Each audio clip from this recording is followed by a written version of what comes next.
بدو گفت رودابه من همچنین، پذیرفتم از داور داد و دین. که بر من نباشد کسی پادشا، جهان آفرین بر زبانم گوا. جز از پهلوان جهان زال زر، که با تخت و تاج است و با زیب و فر. همی هر زمان مهرشان بیش بود، خرد دور بود آز در پیش بود. چنین تا سپیده برآمد ز جای، تبیره برآمد ز پرده سرای. پس آن ماه را شاه پدرود کرد، بر خویش تار و برش پود کرد. ز بالا کمند اندر افگند زال، فرود آمد از کاخ فرخ همال. چو خورشید تابان برآمد ز کوه، برفتند گردان همه همگروه. بدیدند مر پهلوان را به گاه، وز آن جایگه برگرفتند راه.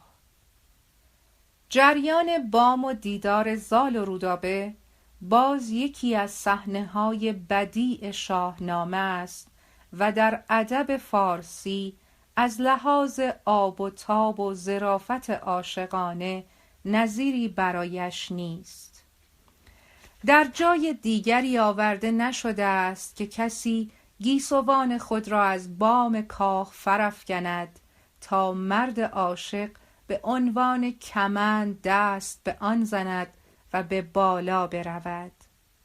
امری ناممکن است ولی طبیعی می نماید.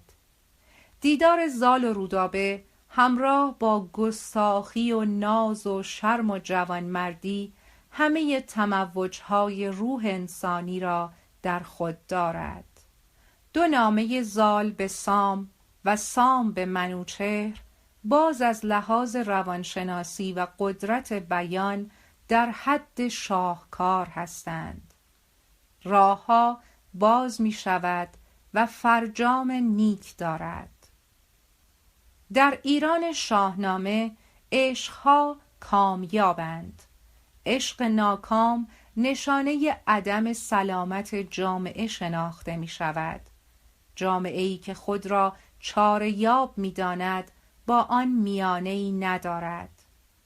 با عشق دشمنی‌ها به دوستی تبدیل می گردد. چون مهراب از تبار ضحاک است که دشمن دیرینه ایران به حساب می رفته و خانواده آنان بت پرست شناخته می شدند، پیوند زال با رودابه دشوار می نماید. از این رو باید از سام و پادشاه اجازه خاص گرفته شود. نامه زال به نزد پدرش سام. سپهبد نویسنده را پیش خواند، دل آگنده بودش همه برفشاند. یکی نامه فرمود نزدیک سام، سراسر نوید و درود و پیام. ز خط نخست آفرین گسترید، بر آن دادگر کافرین آفرید. از او دید شادی و زو جست زور، خداوند ناهید و کیوان و هور. خداوند هست و خداوند نیست، همه بندگانیم و ایزد یکیست. از او باد بر سام نیرم درود، خداوند گوپال و شمشیر و خود. چماننده دیزه هنگام گرد، چراننده گرکس اندر نبرد. فزاینده باد آوردگاه، فشاننده تیغ از ابر سیاه. گراینده تاج و زرین کمر، نشاننده شاه بر تخت زر. به مردی هنر در هنر ساخته، خرد از هنرها برافراخته. من او را به سان یکی بنده ام، به مهرش روان و دل آگنده ام. ز مادر بزادم بدان سان که دید، ز گردون به من بر ستمها رسید. پدر بود در ناز و خز و پرند، مرا برده سیمرغ بر کوه هند. نیازم بدان کو شکار آورد، ابا بچگان در شمار آورد. همی پوست از باد بر من بسوخت، زمان تا زمان خاک چشمم بدوخت. همی خواندندی مرا پور سام، به اورنگ بر سام و من بر کنام. چو یزدان چنین راند اندر بوش، بر این گونه پیش آوریدم روش.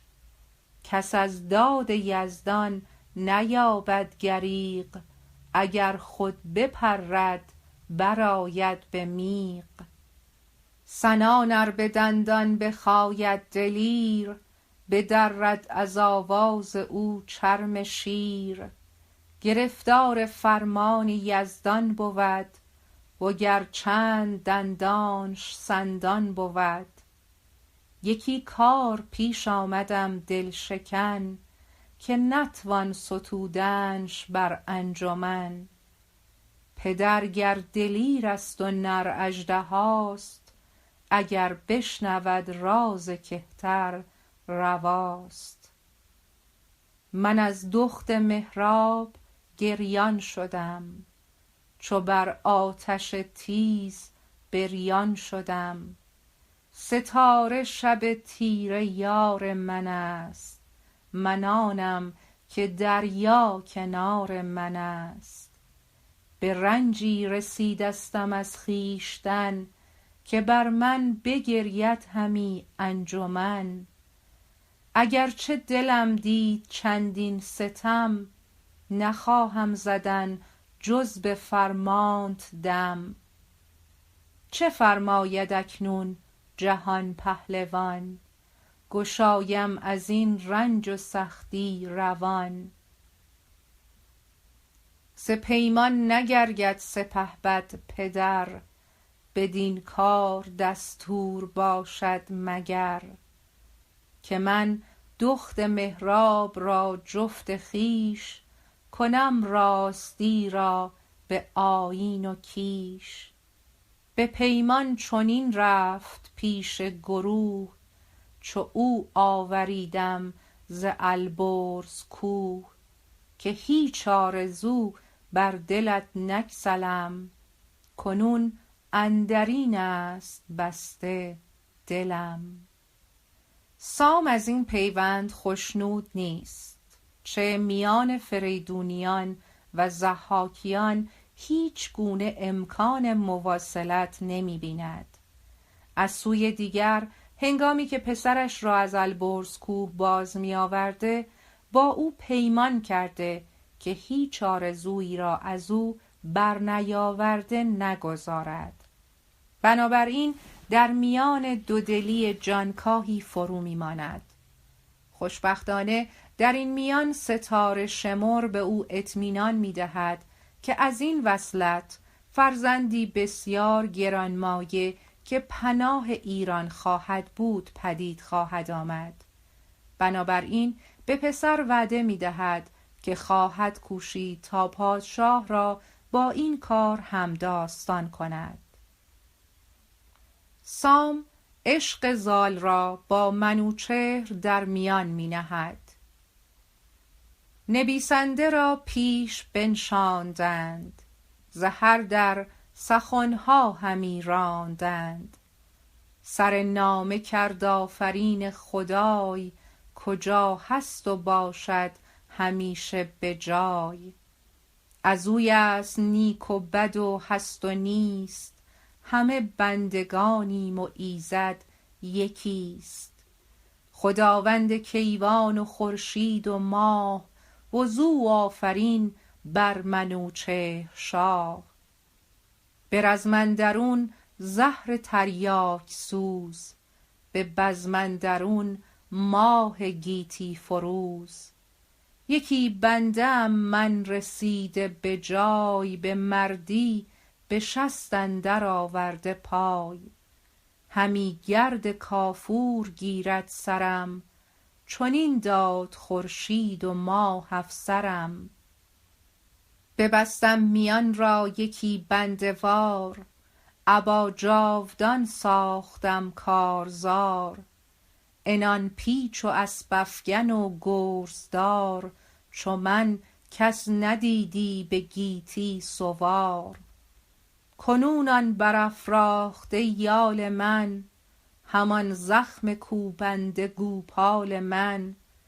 بر آن هم که بودم نماند همی، بر او گردگاهم خماند همی. کمندی بینداخت از دست شست، زمانه مرا باشگونه ببست. سپردیم نوبت کنون زال را، که شاید کمربند و گوپال را. یکی آرزو دارد اندر نهان، بباید بخواهد ز شاه جهان. یکی آرزو کان به یزدان نکوست، کجا نیکویی زیر فرمان اوست. نکردیم بی رای شاه بزرگ، که بنده نباید که باشد سترگ. همانا که با زال پیمان من، شنیده است شاه جهانبان من. به پیش من آمد پر از خون رخان، همی چاک چاک آمدش ز استخوان. مرا گفت بر دار آمل کنی، سزاتر که آهنگ کاول کنی. چو پرورده مرغ باشد به کوه، فگنده به دور از میان گروه. چنان ماه بیند به کاولستان، چو سرو سهی بر سرش گلستان. چو دیوانه گردد نباشد شگفت، از او شاه را کین نباید گرفت.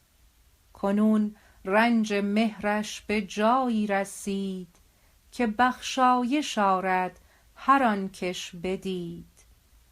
ز بس رنج کو دید بر بی گناه، چنان رفت پیمان که بشنید شاه. گسی کردمش با دلی مستمند، چون آمد به نزدیک تخت بلند. همان کن که با مهتری در خورد، تو را خود نیاموخت باید خرد. منوچهر به خواهش سام با پیوند زال و رودابه موافقت می کند. پس از رسیدن این خبر به کابل، کاخ مهراب را برای پذیرش داماد تزیین می کنند. آرایش کاخ. چو بشنید سیندخت گفتار اوی، به آرایش کاخ بنهاد روی.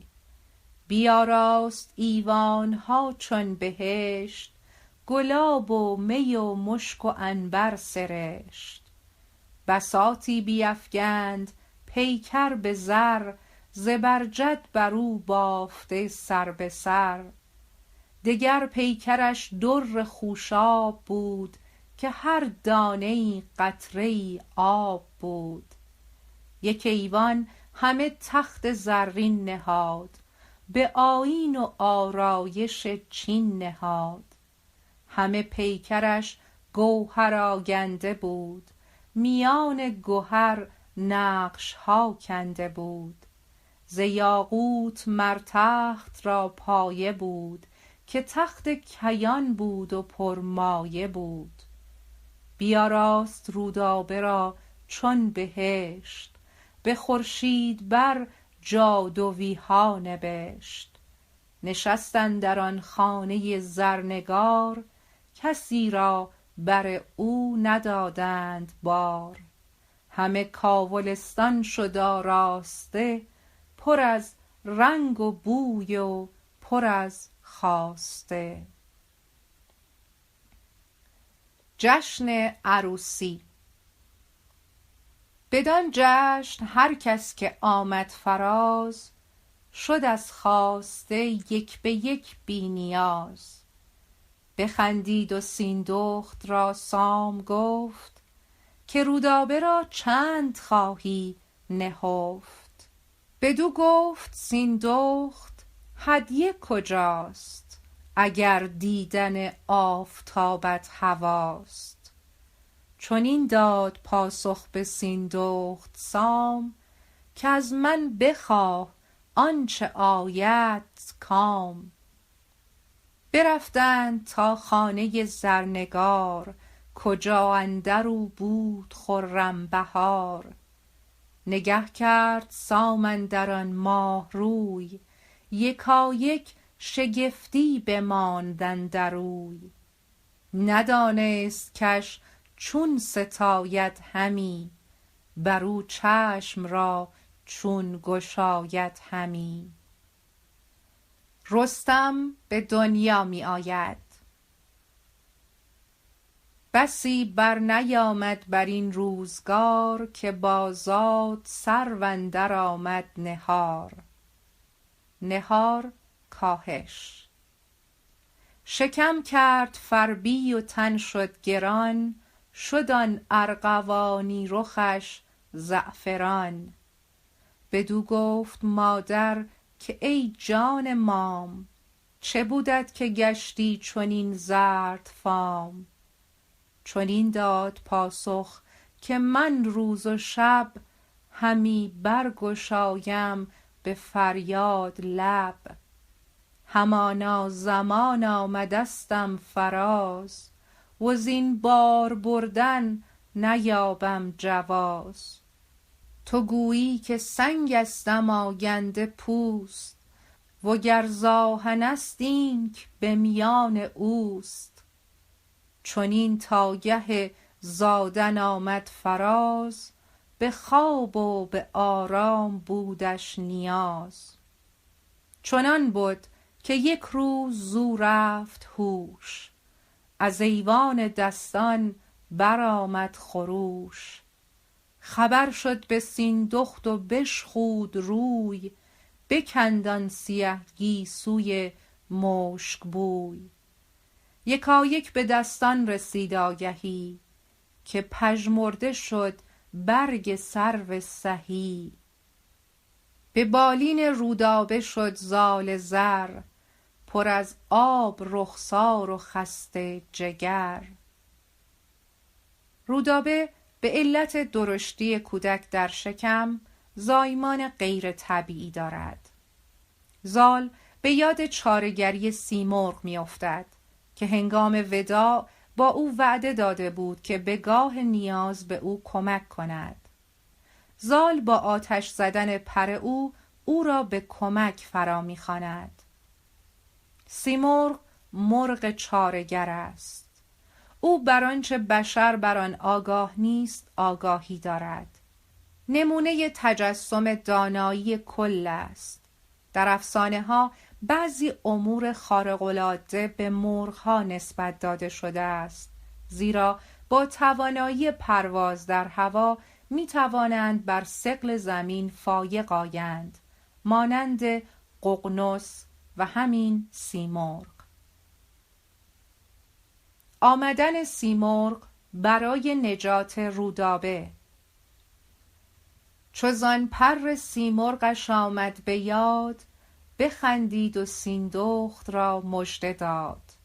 یکی مجمر آورد و آتش فروخت، وزان پر سیمرغ لختی بسوخت. هم اندر زمان تیره گون شد هوا، پدید آمد آن مرغ فرمان روا. چون ابری که بارانش مرجان بود، چه مرجان که آرایش جان بود. ستودش فراوان و بردش نماز، برو کرد زال آفرین دراز. چنین گفت با زال کین غم چراست، به چشم هژبر اندرون نم چراست. کزین سرو سیمین بر ماه روی، یکی شیر باشد تو را نامجوی. که خاک پی او ببوسد هژبر، نیارد به سر برگذشتنش ابر. وز آواز او چرم جنگی پلنگ، شود چاک چاک و بخاید دو چنگ. هر آن گرد کآواز گوپال اوی، ببیند برو بازوی و یال اوی. از آواز او اندر آید ز پای، دل مرد جنگی برآید ز جای. به جای خرد سام سنگی بود، به خشم اندرون شیر جنگی بود. به بالای سرو و به نیروی پیل، به آورد خشت افگند بر 2 میل.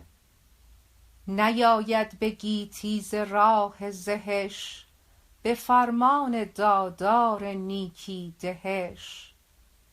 بیاور یکی خنجر آبگون، یکی مرد بینادل پرفسون. نخستین به می ماه را مست کن، ز دل بیم و اندیشه را پست کن. تو منگر که بینادل افسون کند، به صندوق تا شیر بیرون کند.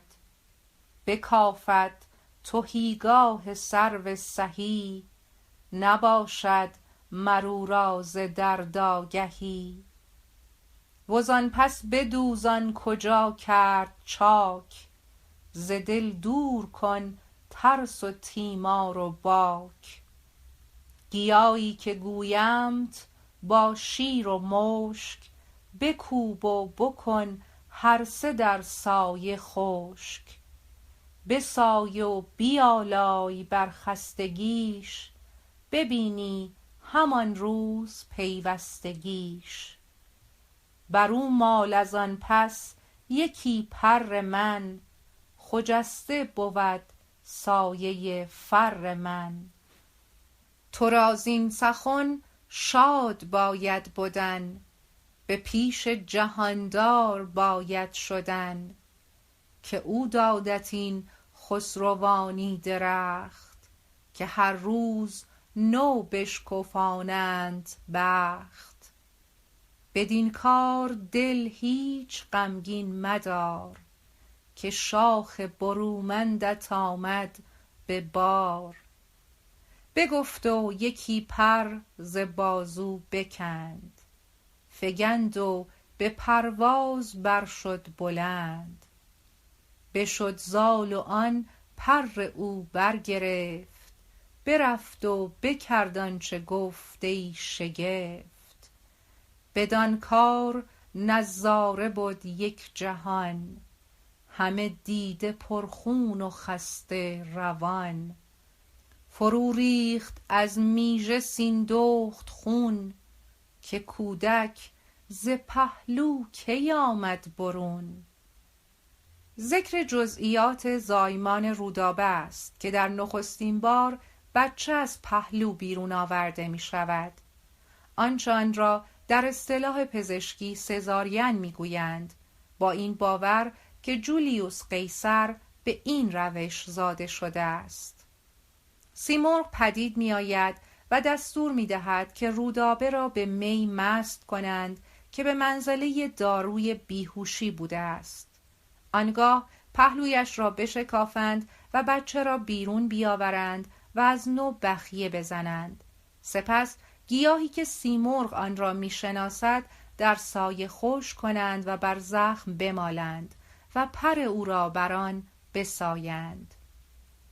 سیمرغ مژده می‌دهد که کودکی که بدین گونه به دنیا خواهد آمد یک انسان برتر خواهد بود، هم از جهت خردوری و هم از جهت زورمندی. همه چیز بر گرد او هم طبیعی است و هم غیر طبیعی. سرشت استثنایی رستم حکم می کند که از طریق طبیعی به دنیا نیاید. نوع زاده شدنش هشداری است به جهانیان که فردی متفاوت با دیگران به دنیا آمده است. اندرز سام به زال. به می دست بردند و مستان شدند، ز رستم سوی یاد دستان شدند. سر ماه نو هرمز مهر ماه، بشد سام و بر تخت بگزید راه. چنین گفت مر زال را کای پسر، نگر تا نباشی به جز دادگر. همه ساله بسته دو دست از بدی، همه روز جسته ره ایزدی. چنان دان که بر کس نماند جهان، یکی بایدت آشکار و نهان. بر این پند من باش و مگذر ازین، به جز بر ره راست مسپر زمین.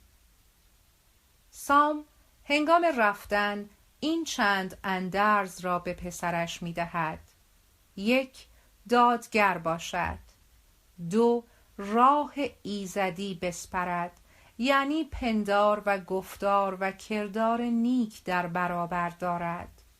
3 آشکار و نهانش یکی باشد، یعنی دروغگو و مزور نباشد. 4 جز راه راست در پیش نگیرد. همه اینها توصیه است که شاهنامه به مردم خود دارد.